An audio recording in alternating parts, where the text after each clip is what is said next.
বকুৰ ডেকাপাৰাত ৰাভা জনজাতি সমাজৰ ঐতিহ্যমণ্ডিত শ্ৰী শ্ৰী মা বিশ্বহৰী মাৰৈ বাৰ্ষিক পূজাৰ আজি সামৰণি। ডেকাপাৰাৰ ৰাভা জনজাতি সমাজৰ ঐতিহ্যমণ্ডিত শ্ৰী শ্ৰী মা বিশ্বহৰী মাৰৈ পূজাৰ যোৱা ২৭ তাৰিখৰ পৰা তিনিদিনীয়াকৈ আৰম্ভ হোৱা পূজাৰ আজি শেষৰটো দিন। আজি ভৰ পূজা অগণন ভক্তৰ লানি নিচে কাষত দূৰ দূৰণিৰ পৰা আশীৰ্বাদ বিচাৰি আহিছে ভক্ত। আজিৰে পৰা প্ৰায় ১০০ বছৰ আগৰ পৰাই পালন কৰি আহিছে বুলি জনাই ঐতিহ্যমণ্ডিত শ্ৰী শ্ৰী মা বিশ্বহৰী মাৰৈ পূজা। ৰাভা জনজাতি সমাজৰ সভাপতি গুণীন্দ্ৰ ৰাভা, সম্পাদক নয়ন ৰাভা আৰু কোষাধ্যক্ষ গিৰীন্দ্ৰ ৰাভাৰ লগতে সমিতিৰ বিষয়ববীয়াই জনায় যে আজি তিনিদিনীয়াকৈ হোৱা পূজাৰ আজি অন্তিমটো দিন আৰু আজি ভৰ পূজা।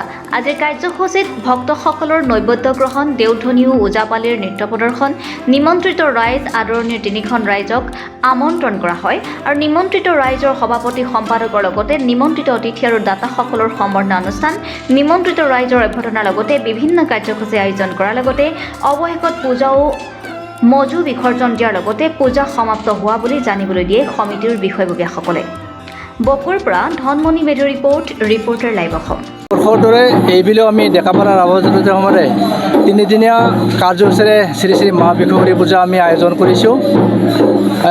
আজি আমাৰ শেষৰটো দিন অৰ্থাৎ ২৯ মাৰ্চ শনিবাৰ।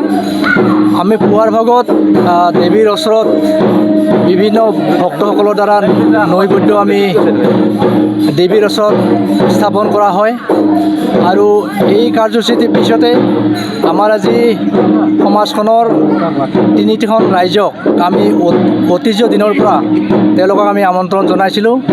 আমাৰ প্ৰথম ৰাইজখন হ'ল শ্ৰী শ্ৰী ৰামচন্দ্ৰ গোসাঁই আশ্ৰিত মাছপৰা আৰু গৰবৰী ৰাজভৈৰ, আৰু দ্বিতীয়তে হ'ল শ্ৰী শ্ৰী ৰামচন্দ্ৰ গোসাঁই আশ্ৰিত সোণালীপাৰা ৰাজগৈৰ, আৰু তৃতীয় ৰাইজখন হ'ল আমাৰ শ্ৰী শ্ৰী মা মনসা ৰাজগৈৰ বামুণী গাঁও।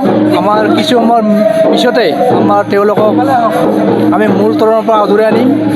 এই আদৰাই আনি তেওঁলোকৰ নিজ নিজ আসনত বহুৱাই আমি তেওঁলোকক আমাৰ সমিতিৰ তৰফৰ পৰা তেওঁলোকক সুন্দৰভাৱে সম্ভাষণ জনোৱা হ'ব আৰু সেই সম্ভাষণ জনোৱাৰ পিছতেই আমি তেওঁলোকক অভ্যৰ্থনা কৰা হ'ব।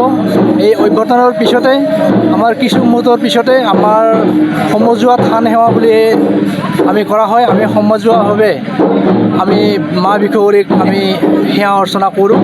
ইয়াৰ পিছতে আমাৰ যি কাৰ্যসূচী আমাৰ দিনজোৰা শেষ হৈ গৈছে, শেষ হৈ যাব। তাৰপিছতে আমাৰ প্ৰতিমা বিসৰ্জন আছে শেষত, সৰু শেষত প্ৰতিমা বিসৰ্জন দিয়াৰ পিছত আমাৰ পূজাখন আজি সমাপ্ত হ'ব। সম্পৰ্কে এইখিনিয়ে আজি ৰিপৰ্টাৰ লাইভ।